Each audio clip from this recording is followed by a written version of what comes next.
Basa galih keur maca buku di kamar, kadenge kolotna keur ngobrol di pertengahan.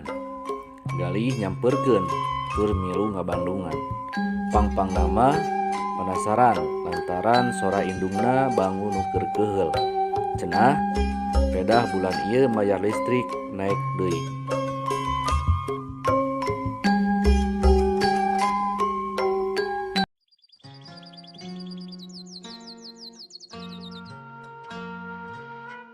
Galih bangun nu panasaran, gek diuk gigireun kolotna tuluy nanya.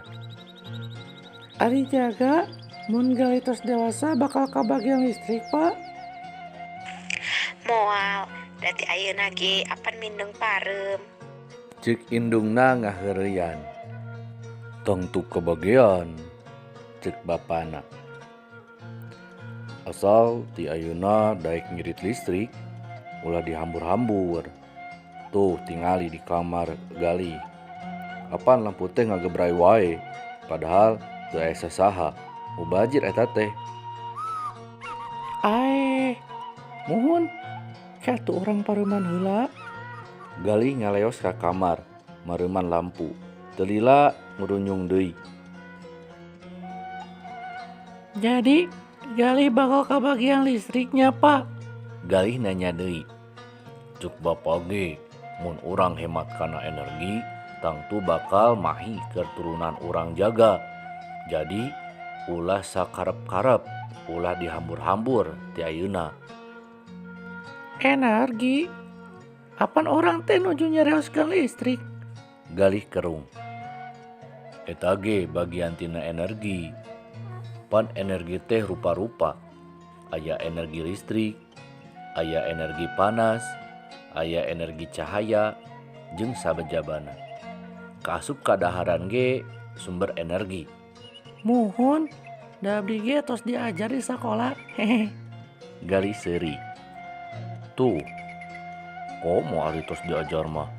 Kumaha cuk pangajaran di sekolah? Bapana nanya. Nu emut mah aya energi panas.